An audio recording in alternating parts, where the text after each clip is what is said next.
today we are joined by Marine Operations Specialist, Florence Ungaro.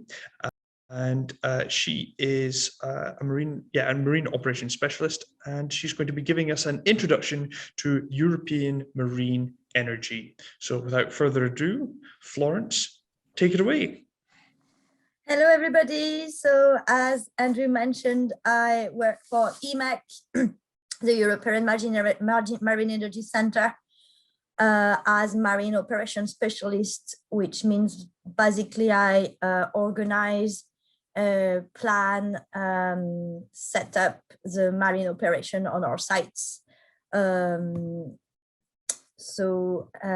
Let's get on with the presentation. So a bit backward, the topic of this presentation would be introduction of marine energy. Specifically, I'm not going to go over theory of wave and energy, but maybe more about the testing aspect, what's done in real life, what aspects are done. Oops, sorry, I think there is some echo somewhere. Hello. Ah, it's gone. All right, I'm alone again. So yeah, just mostly focusing on the testing bit, which is what we are doing at EMEC. So just a quick overview about tidal energy device. You are most familiar with maybe the seabed mounted with a horizontal axis turbine, a bit like what's installed at MOCEAN right now, like the Atlantis device, Hammerfest, etc. You can also have horizontal axis devices that are floating. It's quite getting up now with Orbital Marine and Magallanes, for instance, as the biggest turbine of this kind. There is some development also in vertical axis, so maybe as on the picture.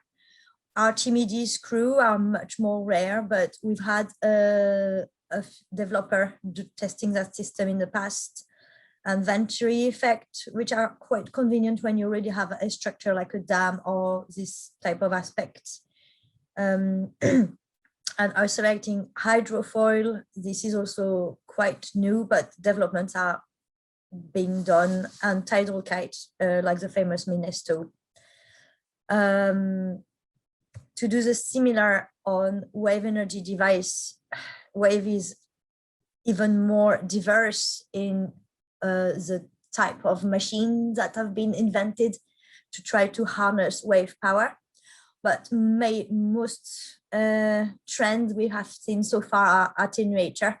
So we could think of Pelamis, but also MOCEAN, who has been testing recently at EMEC. So point absorber, who are seabed mounted and bobbing up and down, only the heave motion, or sometimes they have a bit more motion. Oscillating wave surge, so that would be like the famous oyster from aquamarine, so it's flapping with the waves. Rotating mass, like the Wello device, for instance, but other systems have also been invented. Sometimes the mass is not solid, it can be some sloshing of water inside, but it's quite still the same principle. Or pressure differential, so that's a bit like point absorber, but lower, not surface piercing. Or bulge, this one is a bit less intuitive, as the pressure differential along the wave will propagate a air ball along a tubular membrane, and you can extract energy from that. Oscillator water column have been investigated a lot, not installed at EMEC though, but in other test sites. And usually the up and down movement of the wave, which are amplified in the chamber, form compressed air on the top of the chamber and is going to make energy through an air turbine. And you have other technology like overtopping. So you would try to fill a reservoir with overtopping waves.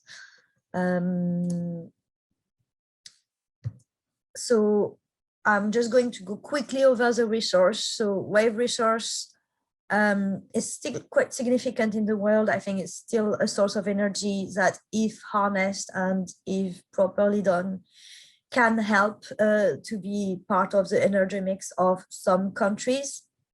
It definitely depends on their coastal area, their setup. So you can see, interestingly, it's more like the west coast of continental mass on the more extreme northern and southern hemisphere that you have wave regime. I mean, if you're going to the rolling 40s over there, it looks quite interesting wave resource wise, but it's probably a bit too much for what the technologies can handle at the moment.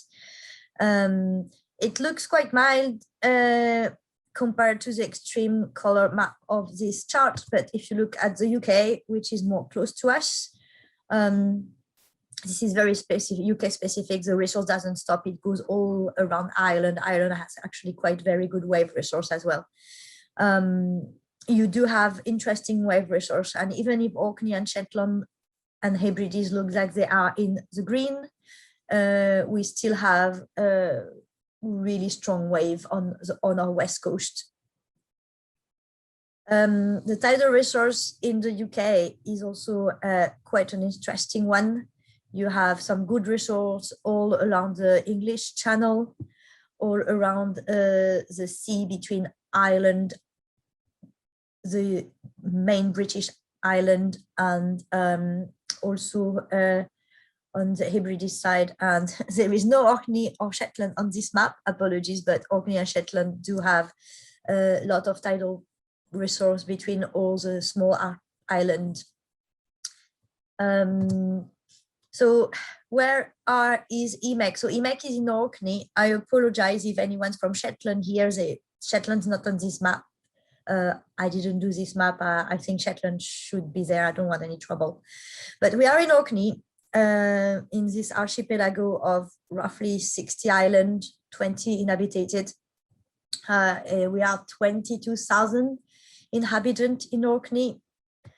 So EMEC, our main office, is based in Stromness, which is a village of 2,000 inhabitants located here at the south bit of the main island, next to our full-scale wave test site.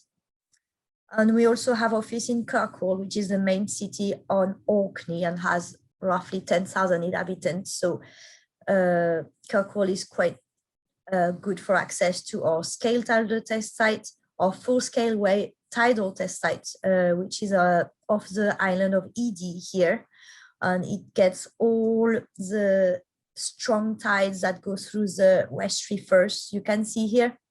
And we have smaller islands that tend to accelerate the flow at the south of the Edy Island. We also have a scale wave test site in the Scapa flow, where conditions wave-wise are much more sheltered. And at this location, you practically don't have any tidal flow, which is quite easy when you just want to test wave. You still have tidal range. You can't really get rid of that at sea anyway.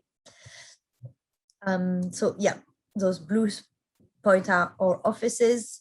We are very close to Heriot-Watt University for their Orkney-based branch ICIT. I think every year we have interns and students graduating and working with EMEC, which is great. And as far as facilities are, so we do have quite a lot of pier and docks that have been used in the past for deploying marine renewable devices, usually Hatston for everything that's tidal or scale tidal, but also because it's a main big pier, some wave devices tend to arrive here and be transported by land either to Stromness to go outside to the full-scale or half-scale test site, or across to Scapa Pier. And in the past, Pelamis company have used Linus on the island of Hoy quite a lot. And we are quite lucky, we have a big supply chain of many quite experienced marine contractors. And and other suppliers who are used to work at our substation. We have two substations, one on the full-scale tidal and one on the full-scale wave test site. I'll come back to that later. So quick overview of the full-scale tidal test site. So this is a photo of what it looks like. You can see that this buoy is taking quite some strong tidal stream, even if it's a calm day at sea. So off the island of Ed, we have 7 marine cable deployed at sea, probably 2 kilometers, 2.5 kilometers for the longest. And all these marine cable are linked to the Tidal substation. So on the EMEC side, what we receive through our marine cable is usually 11 kilovolts, sometimes 6.6 kilovolts, and then the developer would have a transformer. And this is transformed up to 33 kilovolts on the local grid network operator, which up here is Scottish Southern Electricity, SSE. On the full-scale wave test site, it's a bit a similar setup. We only have 5 marine cables. And as you can see on this picture, which is a typical winter photo in Orkney, I think we're going to have a 6 or 7 meter swell coming up this weekend. So it's going to be exciting to be there on those cliffs making photos. We do have 5 marine cables. So, basically on the tidal test site at the moment, we have 4 megawatt export capacity. I think this is going to go up to 7.2 in 2023, and roughly similar export on the wave test site. So on the scale test site, it's a bit more, we don't have marine at scale testing stage. Marine devices are not ready to provide electrical power or to be grid connected because that's very expensive and complicated. The aim at scale testing is more proof of concept, proof that the marine for deployment is possible. Oh, I'm sorry, I think echo again. Thanks everybody for muting yourself. I feel bad, but this is Zoom. So we have different type of instrumentation. We provide a gravity-based anchor, so that concrete blocks on a skid that allows the device to be moored on the test site. We have 4 of them available, but any type of mooring configuration is possible. We have a test support buoy where the device can be connected to by an umbilical, and it can be used as dumping power. It can be used for COM transmissions. It can provide also battery storage if the device needs power. We can also provide, a microgrid just to act as if the device was grid connected, but on a much smaller scale. All of our sites, not only the scales, are instrumented with waveriders on the wave test sites, and we've had lots of ADCP campaigns on the tidal sites to have good resource characterization. Going further, so since EMEC has been set up, which is more than 15 years ago now, probably more than 30 devices from 20 developers coming from 10 different countries have been tested. Some are quite famous, some it's quite interesting. In Orkney, some people will know very well the marine device that they've seen across the year. Sometimes of people who have been here for a very long time had never heard about, for instance, the Open Hydro platform, which stands up very proud of the island of Ed. I think you only see it if you pass on the ferry to the island, and if you're not going to the other island much, you don't have much chance to seeing it. But lots of development has been done, lots of discoveries and testing results have been made across the years. And I think this is a timeline. So it's been a slow start. And in 2004, I think it was Pelamis and Oyster. And then later on, Open Hydro, which were the main technology being tested. Pelamis tested for quite a significant amount of periods. They lasted a decade. Sadly, they had to go under in 2015, but they still have had lots of lessons learned, which are still being used and disseminated across the industry. So it was not all for nothing. Many technology has come. What a tendency one can see is from the early developers who came with quite significantly big turbines in the beginning, turbines or device. The trend has been for the past 5 to 7 years for people to come with much smaller scale device and go through a stage gate process of developing a small device, validating numerical model in the tank, making a slightly bigger prototype, testing at sea in a scale or half scale or even quarter scale, sometimes revalidating numerical device, numerical model, trying to get lots of experience from everything in terms of the material, the sealing, the hydrodynamic response, even electric and communication, which can be critical problems as well.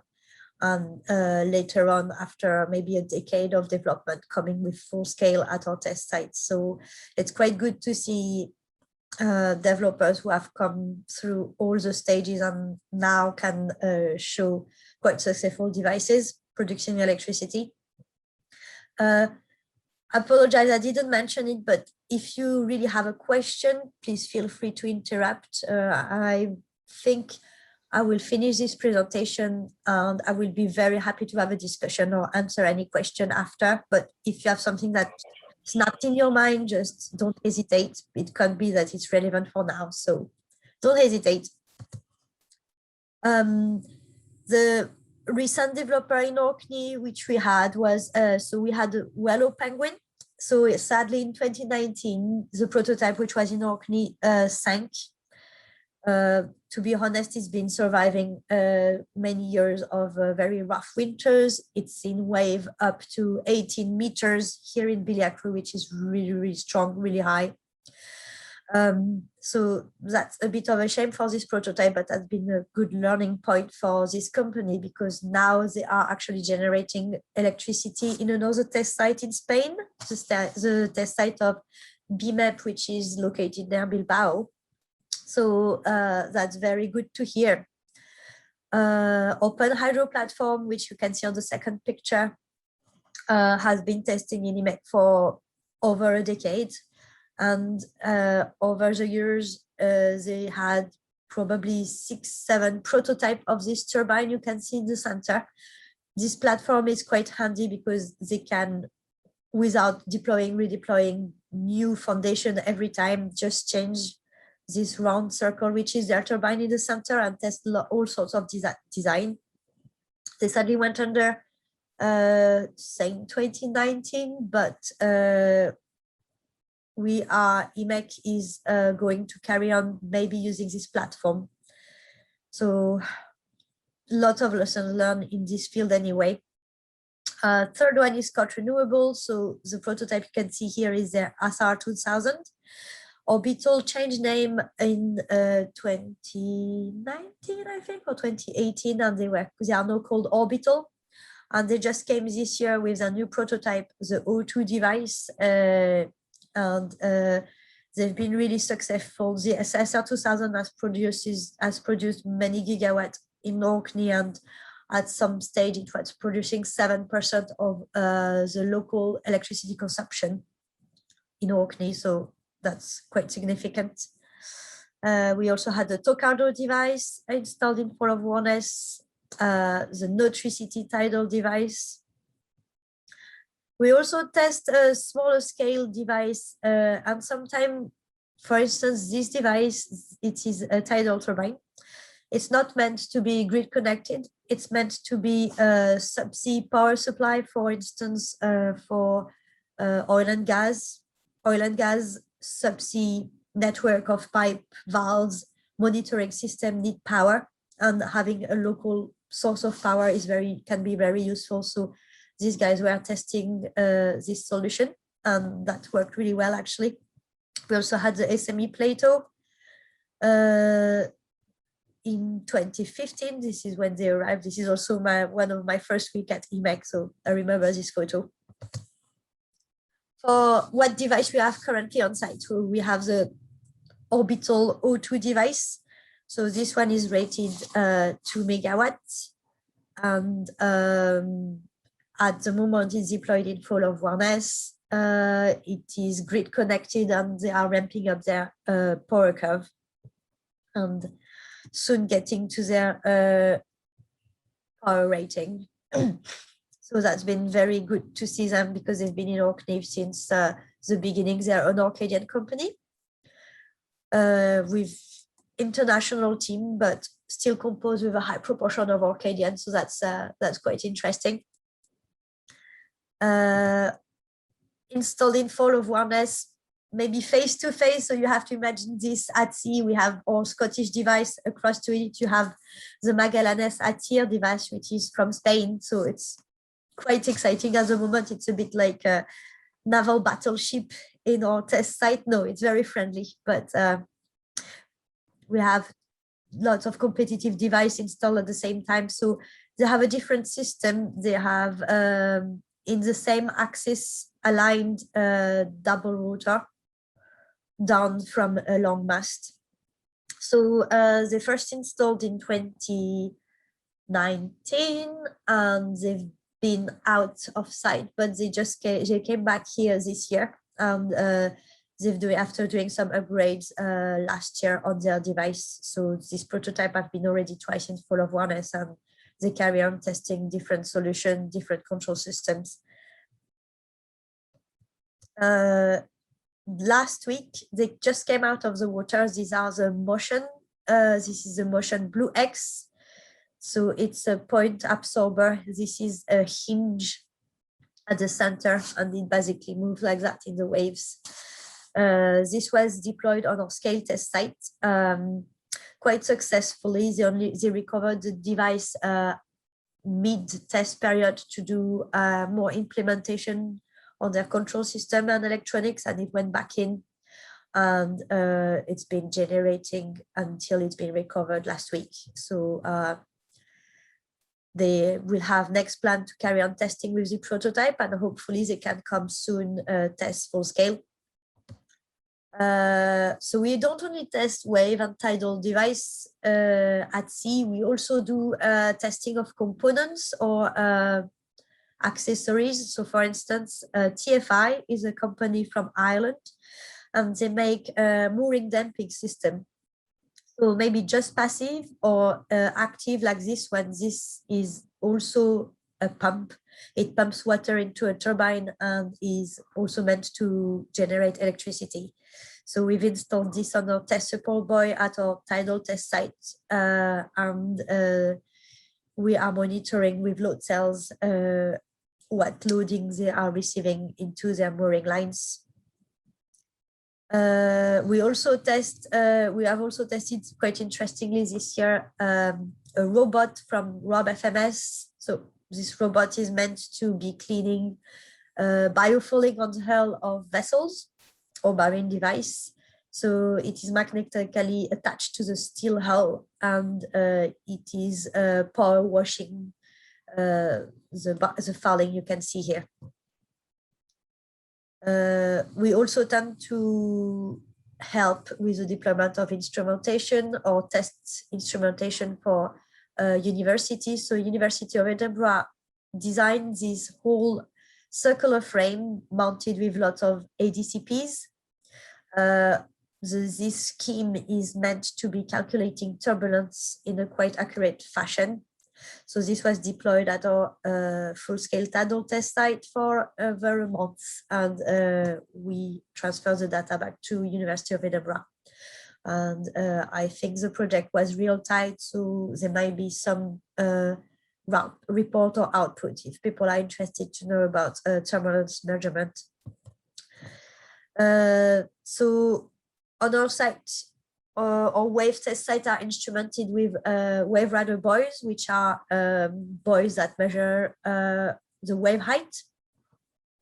They basically just bob, and you have an inertia unit in the buoy and a GPS that records what are the heave, surge, and sway. This is sent back to land, and on land, the data is analyzed to see what is the wave height at this point and also what is the wave direction. And out of this, IMEC does data processing to provide wave resource analysis, the currency state that is happening, the energy period at that moment, etc. So it's very useful, and our test sites have been characterized for over 10 years now, continuously at Biliacru and a little bit less as Scapa flow, but that's still quite a good wave data, a long wave data that has been gathered there. So every 6 months we have to do maintenance. So we fish them out, we clean them, we change the anodes, and every 3 years we take them back and change the battery, and they go for recalibration to the manufacturer, and we install a new one, a fresh one. We do also deploy ADCPs on our site. So this is a photo when we were deploying an ADCP frame on Scapa flow for MOCEAN. So it's quite interesting. You have this frame where the ADCP is located here, and it is deployed by the crane. And we use a drop camera, so which is a camera that is following the movement of what's going on underwater. So we try to deploy everything flat, everything in the exact position where we wanted. We just it looks simple, but it's not. Sometimes things fall not the way you made them to fall. So it's a lot of dexterity from the skipper, the crane, the guy who monitors on the drop cam to get stuff deployed exactly as you wanted them. Also, for our devices that are deployed at sea, you usually need to do an acoustic survey to characterize what is the acoustic signature of that device. And this is usually part of environmental monitoring plan. So mostly to see that it is not a problem for mostly the marine mammal, who also use acoustic to navigate themselves. So we did a drop of hydrophone next to the MOCEAN device a month ago. And this is what the operation looks like. We did similar things on the Tidal site, where you have to drop the hydrophone, let them drift next to the device, and fish them as they have drifted. And you have to repeat this operation quite a lot of time to have significant data. And I think that to finish this presentation, basically from all the years of testing that IMEC has seen, IMEC's vision is to have a flourishing marine renewable industry. So everything that is the testing at IMEC is about is to manage to make marine renewable energy viable cost-wise. So it's all about cost reduction and what is happening when you test at sea. You would basically test installability, that is it easy? Is it cheap to install? Is it safe to install on the health and safety side of things, which is really critical? It's something that needs to be considered at early stages of design. Survivability, we do have really, really harsh environment, wave, tidal, wind-wise. So it's a good site to really test that a device is going to be surviving extremes. Reliability, that is more on can you operate for a long time without failing. Maintainability, this is a little bit linked with installability. It's basically, is it easy to access your device, or do you have easy maintenance routines? Is it easy to change components? That can definitely change the cost of operating your device. Because if something fails and you have to recover the whole device from underwater and you have to take it back to a big harbor with dry dock to repair, that is going to be very costly. But if it's something that is easily accessible, you can just repair with a small boat trip, then that's going to be very easy and cheap. And operability, which a little bit to me is a bit the sum of these things before. So all these collaborate to make your device cost effective. And I think hopefully more and more developers of this technology are getting there at the moment. I think that's the end of the presentation. So I don't know if anyone had some question. Well, thank you very much, Florence. So our first one we've got is how long do installations generally take? So installation can be several phases. So a typical installation would probably start with having seabed surveys to see what you're going to install where. Mooring or foundation installation, and bringing the device and getting the device grid connected. So that can last as much as 2 days or 2 months. Anything goes between these, really. It's more closer to 2 months, though, I would have to say. If something goes wrong, and often things go wrong, it can last 6 months. Marine operations are very, very constrained with weather.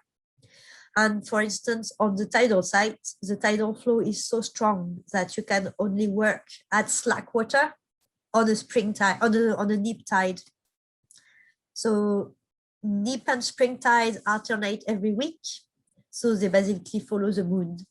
So if you can only work on a tidal site every 2 weeks for maybe 3 days in a row, and so every 2 weeks in the year where you want to install, you need 3 days on a neap tide with good enough weather. So that really reduces your operation windows, which is why making everything simple, everything redundant, everything easy to install is very, very critical, and especially on the tidal side. Fantastic. Great. Well, we've got a question in the chat. So have any of the prototypes from EMEC made it to commercial sale? Yes. At the moment, in the mid-gen project, which is commercial, you have the Atlantis and Hammerfest turbine jointly installed there. So mid-gen project is installed in the Pentland Firth, which is a strip of sea that is between Scotland mainland and Orkney. Great. Are there any tests that you're waiting on that you are particularly excited about? All of them. If you had to pick maybe one or two. I'd be quite keen to see a wave device showing significant energy production. So far, wave has been a little bit behind tidal. I think tidal now is getting mature, and more tidal turbine, tidal developer are getting commercial projects, commercial size. What is a bit behind is wave energy. It's just because I think tidal benefits a lot from wind, all the knowledge you can have from wind, even if it's very different. But wave is a little bit like an oddball, to be honest. Mm-hmm. So it'd be quite interesting to finally see a wave device that managed to substantially generate electricity for a reasonable cost. And also, I think we're going to try to test that in the next 2-3 years in IMEC. I would be quite interested to see how tidal or wave array could be working. It generates a lot of different difficulties to operate an array. You have to have a hub where the marine cable are connected to, and having a single cable that goes to shore. But that generates a lot of issues on if one of the devices has a problem, you need to go repair, you may need to disconnect all of them to make it electrically safe, but that doesn't seem very efficient. So it's just lots of things that needs to be thought of and implemented. That was yeah, that's exciting. Well, I look forward to seeing if we can get any sort of, tidal ones as well. Yeah, I think we've just got one more. So are there any results that you have found surprising or unusual, things that you just weren't expecting? At the moment,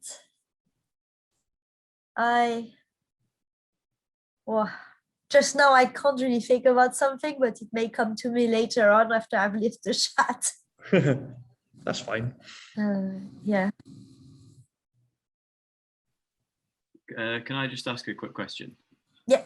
I'm just wondering if, well, kind of two questions. You mentioned that the Orbital and there was another turbine you mentioned. Magallanes? Yeah, Magallanes.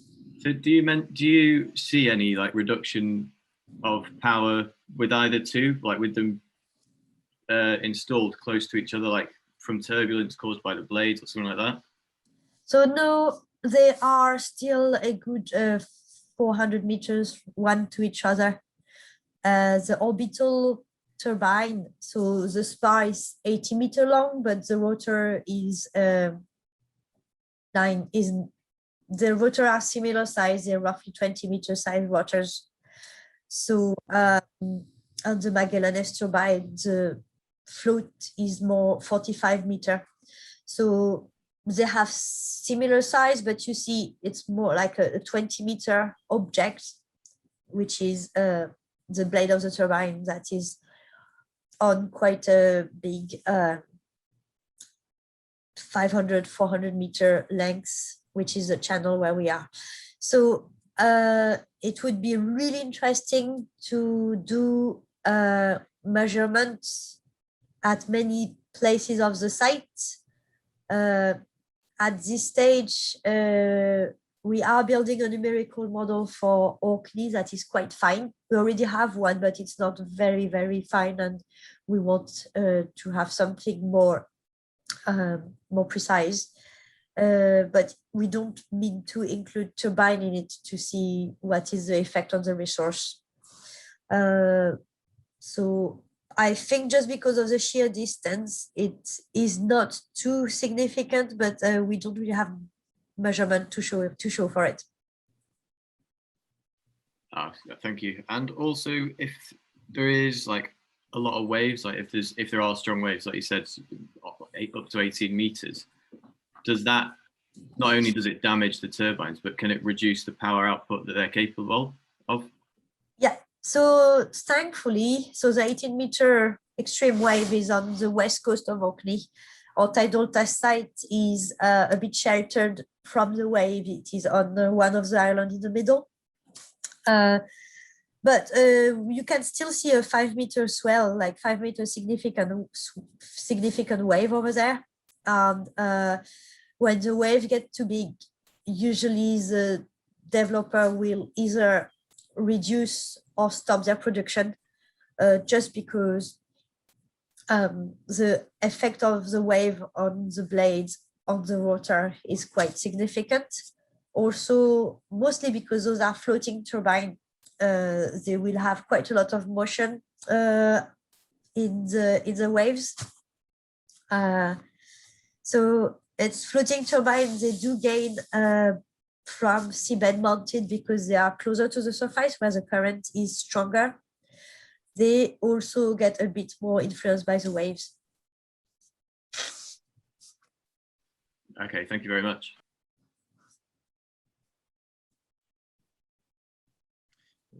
I think if that's all the questions, then we shall end our STEM exchange there. So first of all, thank you very much, Florence. That was really interesting. And thank you for everyone for turning up to listen. So yeah, we will send a link to YouTube, and also we will sort out some feedback as well that you can fill in to let us know what you all think.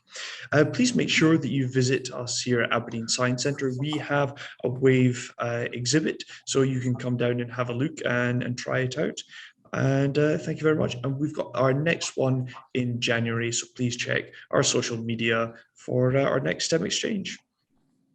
Okay, thank you very much, everyone. Bye. All right. Bye, everybody.